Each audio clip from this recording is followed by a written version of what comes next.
Hello, my name is Amanda Gute. I'm a second year PhD candidate at the University of North Carolina at Charlotte. And today I'm going to be talking about a finite difference scheme for a 1D non-local to local diffusion problem that preserves the discrete maximum principle.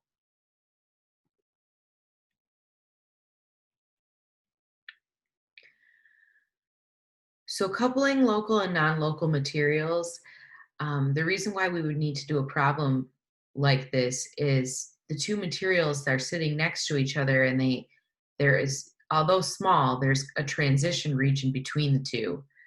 So the transition region is where it becomes interesting and difficult.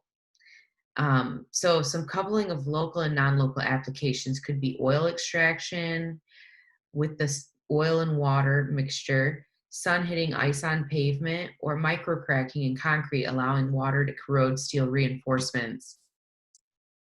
Oil would be the non-local region as it's kind of a non-Newtonian fluid, and water is local. Dirty ice is non-local and pavement is local. Local diffusion of heat flows classic Fick laws of diffusion.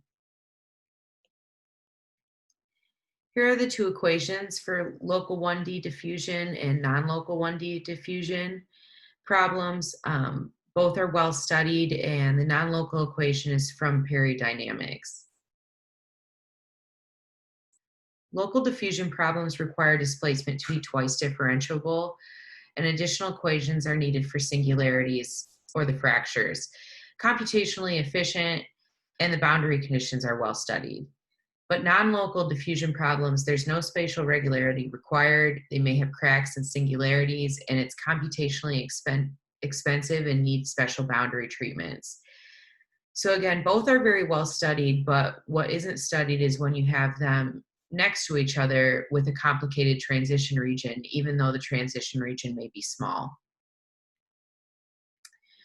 Throughout this problem, we use delta as our interaction range, and gamma is the non-local diffusion kernel, which has properties that it's non-negative and isotropic, compactly supported, and has finite energy density. So coupling local and non-local diffusion problem is as follows, and we have the domain from -1 to 1 and an interface at x equals 0. The boundary conditions and initial conditions are also defined.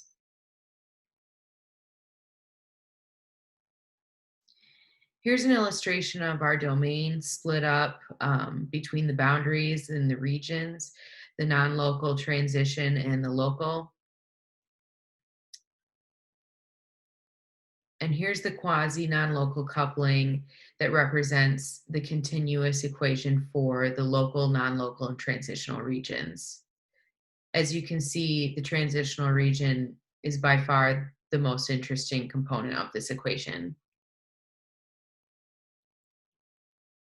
Before we look at the numerical schemes, here's a finite difference stencil represented by a small number of steps and step sizes, just to represent how the boundary is represented, the local and the non-local regions in the transitional region. For the rest of the paper, we used UIN to denote the numerical approximation of the exact solution, with the spatial and temporal steps beginning dx and dt respectively. This following scheme is the local region's numerical scheme with this notation. And here's the non-local region, a little bit more complicated, but the most complicated portion is the transitional region. This finite difference scheme is a comparison with a finite difference scheme from a previous paper. And in that paper, the j-1 was represented by j. By changing this j from the reference paper to j-1, it allows us for a rigorous proof of the discrete maximum principle. First, before we do the discrete maximum principle, the consistency is restricted by, obviously, by the transitional region, with the lowest order consistency there. Defining the domains and the discretizations over the domains as interior and boundary, we're able to use this notation in the maximum principal theorem. So here's the discrete maximum principal for the local and non-local scheme. We suppose for I in the discretization of the interior and boundary domain, and n is from 0 to nt minus 1, and t equals nt times dt. We also assume that uin solves the following discrete local to non-local diffusion equation. Then it satisfies the discrete maximum principal, given that f is less than or equal to 0 and dt over dx squared is less than or equal to a quarter. So from here out, we denote m as the max, and clearly at n equals 0, we have that our solution is less than our max. We assume this holds for n equals to m, with 0 less than or equal to m less than or equal to nt minus 2. Now we'd like to advance this inductively to the next time level, n equals m plus 1. So the only part of the proof I included was the transitional region, since it was the most complicated of the proof. We start with isolating ui m plus 1 from our equation, and working algebraically, we get many coefficients. So these coefficients are listed as follows, and clearly if you add them all up, they do equal 1 when dx is sufficiently small. Now we also want a to be greater than 0, and that's equivalent to proving that AA is less than or equal to 1. And to have that condition, we're going to have to choose a dt dx squared that allows that to happen. So notice that through much algebra, we come to a conclusion that dt over dx squared is less than or equal to a quarter. Therefore, a is greater than or equal to 0 for bk greater than or equal to 0. So summarizing, the coefficients of the equation give all of the coefficients greater than or equal to 0. And if you add up all the coefficients, it equals 1. So uim plus 1 ends up being less than or equal to m, the maximum. So combining the case 1, 2, and 3, we can conclude that uim is also less than the maximum for all I in the discretized domain, and dt over dx squared is less than or equal to a quarter. So we have uim plus 1 less than or equal to m for all of the same condition, and according to induction, we have proved the theorem. Now, by employing von Neumann's stability analysis of the finite difference scheme, we can find a CFL condition. And here's how we denote the variables throughout the von Neumann analysis.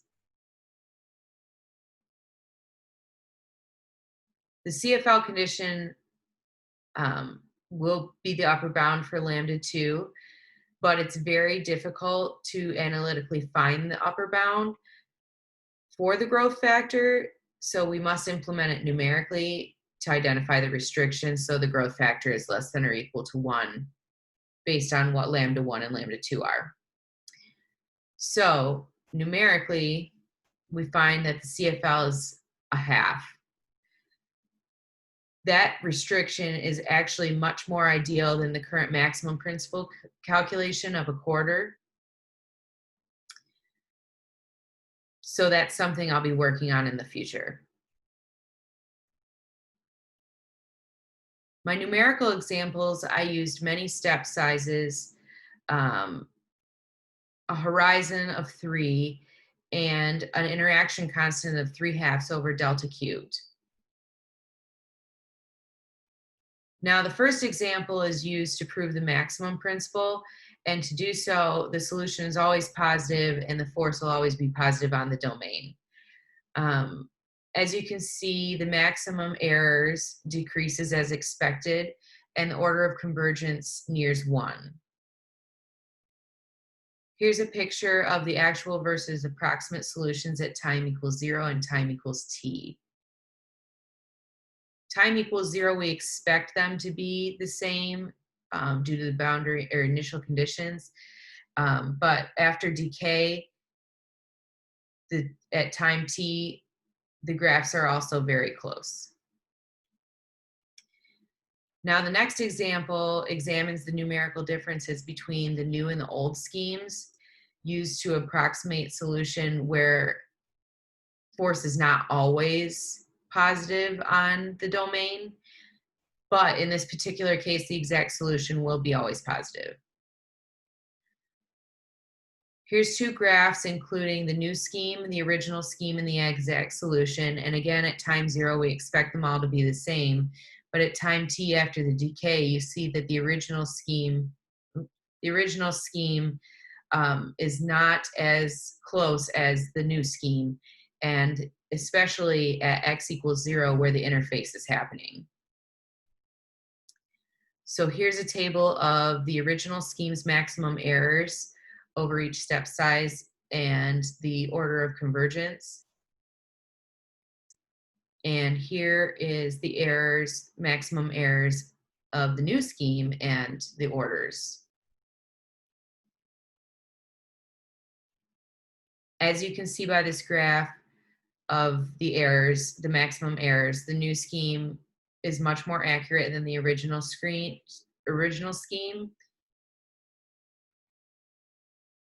and has first order convergence as well as second order convergence with larger step sizes. So conclusion is a new scheme was designed to solve coupling local to non-local diffusion problems. We mathematically proved consistency and stability of the scheme, consistency through Taylor expansions, and stability by maximum principle and CFL conditions. The future work for this problem is hopefully to extend the problem from 1D to 2D. And I really do appreciate you watching my virtual talk today, and please feel free to contact me for any discussion and or questions. My email address is agute, Gute, @uncc.edu. Again, thank you for your time.